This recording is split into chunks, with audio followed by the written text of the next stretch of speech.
Om Sairam. Hello hi नमस्ते। आशा करुच्ची भल थे समस्ते। मो साई बाबा पाखे प्रार्थना करुच्ची मो सब भाई भाई मैंने भले रुहतु खुशी रुहतु बिंदास रुहतु। आ तो भले अच्छी खुशी अच्छी संगन टाइम 12टा पर होगला 12:30 है तो गोटे आसिक कम पहुँचुची तो चलते संग जल्दी जल्दी कम साद।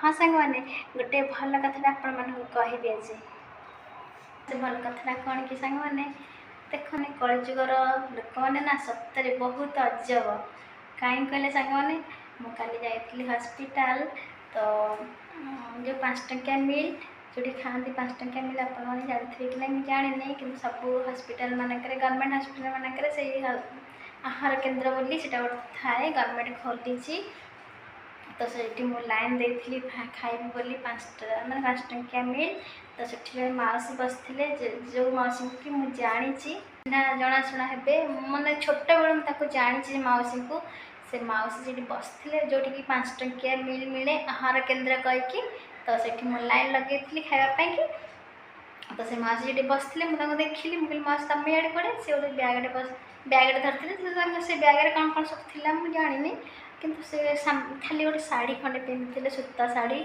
से बहुत मैला माने माने बहुत मैला असना है कि शाढ़ीटा थिला से पिंधि मौसी जी बसते मुझे पचारि कि मौसी तुम इे कड़े ना आसती इे मत से पचारे तू कड़े आस मुझे मु हस्पिटाल आसती खावाई ठियाई तो से कहले कि मत झी गोटे मत से पाखक डाकिले कहले शुणिलु झी सेठू कहले हाँ हाँ चिन्ह पाइले तो किए मत से कहले हाथ मारदे मो गाल तो चिन्ह पाइले तो कहले झी 5 टंका दे मु खाइबी सेठू ना मजा ठाकुर दयार मो पाखे थिला 5 टंका माने मो पर्स रे मो पाखे थिला 100 टंका किंतु रेजा पैसा किंतु 11 टंका थिला मो पाखे मो निज माने मु खाइबा गोटे 5 टंका दे टिकेट काटी देथिला आउ 2 टंकिया 2-3टा माने 6 टंका मो पर्स रे पड़ी तो से मौसी जमी मागिले मत तो बहुत मत भारी दुख लगे भी तो मुझे कहली हाँ मौसी देखुची तो पर्स रू बाहर करके 6 टंका देली मौसी को कहली मौसी ये 6 टंका ना हौ लो माँ तोर धर्म हम एमती कह मो मुंडे आउँसी देले तो मुझे पलैली खावाई से मौसी बसते मुझे पचारि मौसी तुम इे कड़े आस ना मु वृद्धाश्रम रोचे आउ घर को जाऊँगी आज मु कहली वृद्धाश्रम कौटी से ना गंगानगर से दुख करके कहले मो माँ घरे रहूनु मुझे पचारि मौसा कड़े गले से शुणी पाइले बोधे किसी कहले तो मो 5 टंका देलापर से बसी खाली खुशी होगले मुझे पलैली मोर लाइन में खावाई तो मुझे भीतर को गली तो से मौसा जाने से जो मौसी जे स्वामी सी भीतर 5 टंकिया मिल खाई बाहर के आसते तो मुझे भी देखी मौसी ना 5टा पुओ 5टा पुओ माने 5टा पुओ समस्ते बाहा सारी तो देखते सांग मैंने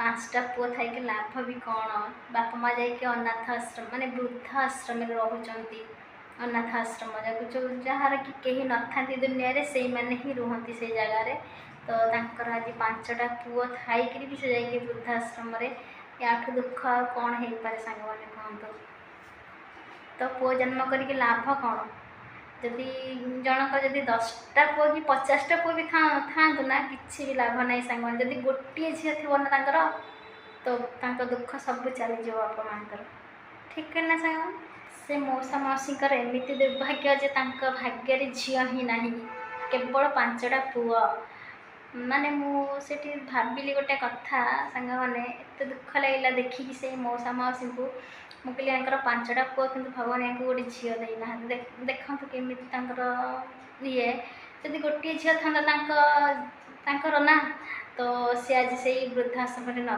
था से झी ही पचारि था झी बाहर भी सुधा कि दया बोली दया माया टे बापा माँ प्रति आसब कि गोटे पुअर केभे भी आसबनी अच्छा पुओ भल किंतु गोटे गोटे पुओ भल अच्छा 100 कि माने गोटे 1% पुओ भल अच्छा बाकी 99% पुओ खराब तो देखु तो 5टा पुओ थी कौन बा लाभ जन्म देकी कौन माने जीवन में दुख ही दुख जब टोटाली छुआ न था तो आहरी भल होता ବାହାର ଲୋକମାନେ ଦୟା କରିଥାନ୍ତେ ନା କ'ଣ ସାଙ୍ଗମାନେ।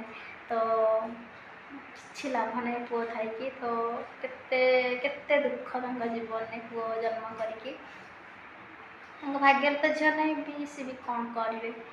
ତ ସାଙ୍ଗମାନେ ଏଇ ଥିଲା ଆଜିର କଥା, ଯେ କି ମୁଁ କାଲି ସେଇ ମାଉସୀଙ୍କୁ ଆଉ ମଉସାଙ୍କୁ ଦେଖିଲି ହସ୍ପିଟାଲରେ। ସେ ଏମିତି କହିଲେ ଯେତେବେଳେ କି ଆମେ ବୃଦ୍ଧାଶ୍ରମରେ ରହୁଛୁ, ତ ଶୁଣିକି ଭାରି ଦୁଃଖ ଲାଗିଲା। ତାଙ୍କର 5ଟା ପୁଅ ମୁଁ ବି ଜାଣିଛି। ତ ସେ 5ଟା ପୁଅ ମାନେ କିଛି ଲାଭ ନାହିଁ ସାଙ୍ଗମାନେ। ପୁଅ ଜନ୍ମ ହେଇକି ସେମିତି କରନ୍ତୁନି କୌଣସି ବି ମାନେ ପୁଅ ମାନେ ଦେଖନ୍ତୁ ବାପା ମାଆଙ୍କୁ ଏମିତି ଅଣଦେଖା କରନ୍ତୁନି, ଯେଉଁଥିପାଇଁ କି ତାଙ୍କୁ ବୃଦ୍ଧାଶ୍ରମ ଯାଇକି ରହିବାକୁ ପଡ଼ିବ। ଗୋଟେ କଥା ସବୁବେଳେ ମନେ ରଖିବେ ଭାଇମାନେ, ତ ବାପା ମାଆଙ୍କୁ ଯଦି ଖୁସିରେ ରଖିବେ ଆପଣମାନେ ବି ବହୁତ ଖୁସିରେ ରହିବେ। ତାଙ୍କ ଆଶୀର୍ବାଦରେ ଆପଣମାନେ ଏତେ ଉନ୍ନତି କରିବେ ଯେ ଆପଣ ମାନେ ଭାବି ବି ପାରିନଥିବେ। ତ ସବୁବେଳେ ଗୋଟେ କଥା ମନେ ରଖିଥିବେ, ବାପା ମାଆଙ୍କ ମନରେ କେବେ ବି ଦୁଃଖ ଦିଅନ୍ତୁନି, କଷ୍ଟ ଦିଅନ୍ତୁନି, ଯନ୍ତ୍ରଣା ଦିଅନ୍ତୁନି। ସବୁବେଳେ ବାପା ମାଆଙ୍କୁ ସୁଖରେ ହସରେ ଖୁସିରେ ରଖିବାକୁ ଚେଷ୍ଟା କରନ୍ତୁ। ତ ଆପଣମାନଙ୍କର ବହୁତ ଭଲ ହେବ। ଭଗବାନଙ୍କ ମାନେ ମନ୍ଦିରରେ ଯାଇକି ପଥରକୁ ପୂଜି କିଛି ବି ଲାଭ ନାହିଁ। ଚଳନ୍ତି ଠାକୁର ହେଉଛନ୍ତି ଆମର ବାପା ମାଆ। ତ ତାଙ୍କୁ ହିଁ ପୂଜନ୍ତୁ, ତାଙ୍କୁ ହିଁ ଖୁସି ରଖିଲେ ତ ଭଗବାନ ଆପେ ଆପେ ଖୁସି ହେଇଯିବେ। ଭଗବାନ କରନ୍ତୁ ସେମିତି ପୁଅ କେଉଁ ବାପା ମାଆଙ୍କୁ ଜନ୍ମ ନ ଦିଅନ୍ତୁ। ସେଭଳିଆ 5-5ଟା 10ଟା ପୁଅ ଥାଇକି ବା କ'ଣ ଲାଭ, ଯଦି ଗୋଟିଏ ପୁଅ ଥିବ ନା, ମାନେ 100ରେ 99% ଖରାପ ପୁଅରେ 1% ପୁଅରେ ଭଲ ଥିବ ନା। ଗୋଟେ ପୁଅ ଯେଉଁ ବାପା ମାଆର ହେବି ହେଇଥିବ ନା, ତ ସେ ବାପା ମାଆ ମାନେ ବହୁତ ଖୁସିରେ ରହିବେ, ସୁଖରେ ରହିବେ। ତ 5ଟା 10ଟା ପୁଅ ଥାଇକି କ'ଣ ବା ଲାଭ। ଗୋଟେ ପୁଅ ଯଦି ହେଇଥିବ ଭଲ ହେଇଥିବ, ତ ସେମିତିଆ ପୁଅ ଗୋଟେ ଜନ୍ମ ନିଅନ୍ତୁ। ମାନେ କୌଣସି ପୁଅ ବି ବାପା ମାଆଙ୍କୁ ଏମିତି ହତାଦର କରନ୍ତୁ ନାହିଁ। ଦେଖନ୍ତୁ ଆଜି ଆପଣମାନେ କରିଥିବେ, କାଲି ଆପଣମାନେ ବି ବାହା ହେବେ, ଆପଣମାନଙ୍କ ଛୁଆ ପିଲା ବି ହେବେ, ଆପଣମାନଙ୍କ ଛୁଆ ପିଲା ବି ଆପଣମାନଙ୍କୁ ସେଇଭଳିଆ ହିଁ ଦେଖିବେ। ତ ସେଥିପାଇଁ ଗୋଟେ କଥା ମନେ ରଖିଥିବେ ସାଙ୍ଗମାନେ, ସବୁ ଭାଇମାନେ ବାପା ମାଆଙ୍କୁ କେବେ ବି ଅଣଦେଖା କରନ୍ତୁନି। ତାଙ୍କୁ ସବୁବେଳେ ଭଲ ପାଇବା ଦିଅନ୍ତୁ, ସ୍ନେହ ଦିଅନ୍ତୁ। ଆପଣମାନେ ଯେତେବେଳେ ଜନ୍ମ ହେଇଥିଲେ, ମାନେ ଆପଣମାନଙ୍କୁ ପେଟରେ ଧରି କେତେ କଷ୍ଟ କରିଛନ୍ତି ସେ ମାଆ, କେତେ ଯନ୍ତ୍ରଣା ସହିଛନ୍ତି, ଜନ୍ମ କରି ଏତେ ବଡ଼ କରିଛନ୍ତି ଆପଣମାନଙ୍କୁ। ଆପଣମାନେ ମଣିଷ କ'ଣ କାହା ପାଇଁ ହେଇଥିଲେ? ସେ ବାପା ମାଆ ପାଇଁ ତ ହେଇଛନ୍ତି ନା ମଣିଷ। ଭଲ ଖଣ୍ଡେ ଚାକିରି କରିଥିବେ, ତ ଗୋଟେ ଭଲ ବୋହୂ ବି ଦେଖିକି ସେ ଆଣିଥିବେ, ଯେ ମୋ ପୁଅ ବୋହୂ ଆମକୁ ବୁଢ଼ାବୁଢ଼ୀ ବେଳେ ଆମକୁ ପଚାରିବ। ତ ଆପଣମାନେ ଯଦି ଏମିତି ବାପା ମାଆଙ୍କୁ ଅନାଦର କରିବେ, ତ ସେ ବିଚାରା କ'ଣ କରିବେ କୁହନ୍ତୁ। ବାଧ୍ୟ ହେଇକିରି ହିଁ ସେମାନଙ୍କୁ ଯିବାକୁ ପଡ଼ୁଛି ବୃଦ୍ଧାଶ୍ରମ। ତ ଦୟାକରି ଭାଇମାନେ ସାଙ୍ଗମାନେ ଏମିତି କରନ୍ତୁନି କୌଣସି ବାପା ମାଆଙ୍କ ସହିତ, ଭଲ ନୁହେଁ ସବୁ। ତ ହଉ ସାଙ୍ଗମାନେ, ଆଉ ବେଶୀ କିଛି କହିବିନି। ମୋ ଭିଡ଼ିଓଟି ଯଦି କାହାକୁ ବି ଖରାପ ଲାଗିଥିବ, ବାଧିଥିବ, ମୋତେ କ୍ଷମା କରିଦେବେ। କିନ୍ତୁ ମୁଁ କିଛି ଖରାପ ଇଏରେ ବନେଇନି।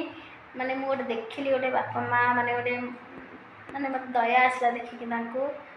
ତ ମୁଁ ସେଥିପାଇଁ ଭିଡ଼ିଓଟା ଏମିତି ଟିକେ ବନେଇଦେଲି। ତ କିନ୍ତୁ ନହେଲେ କାହାକୁ କିଛି ଖରାପ ଉଦ୍ଦେଶ୍ୟରେ କହିବାର ମୋର ମତଲବ ହିଁ ନାହିଁ। ତ ମୁଁ ଦେଖିଲି ସେ ମଉସା ମାଉସୀଙ୍କୁ ତାଙ୍କର 5-5ଟା ପୁଅ ଥାଇକିରି ମାନେ ସେ ଆଜି ବୃଦ୍ଧାଶ୍ରମରେ। ତ ମୋତେ ଭାରି ଦୟା ଲାଗିଲା, ଦୁଃଖ ବି ଲାଗିଲା। ତ ହଉ ସାଙ୍ଗମାନେ, ମୋ ଭିଡ଼ିଓଟି ତ ଆରମ୍ଭରୁ ଶେଷ ଯାଏଁ ଦେଖିଲେ ମୋ ଭିଡ଼ିଓ କେମିତି ଲାଗିଛି କମେଣ୍ଟରେ କହିବେ। ମୋ ଭିଡ଼ିଓ ଯଦି ଭଲ ଲାଗିଥିବ ସୁନ୍ଦର ସୁନ୍ଦର କମେଣ୍ଟ ଦେବେ। ମୋ ଭିଡ଼ିଓ ଯଦି ନୂଆ ଅଛନ୍ତି ତାହେଲେ ଲାଇକ୍ କମେଣ୍ଟ ସେୟାର କରିଦେବେ, ଆଉ ସବସ୍କ୍ରାଇବ୍ କରିବା ଜମା ବି ଭୁଲିବେନି। ହଉ ସାଙ୍ଗମାନେ, ରହିଲି। ଦେଖା ହେବା ଆଉ ଗୋଟେ ଭିଡ଼ିଓରେ। ସେତେବେଳେ ରହିଲି।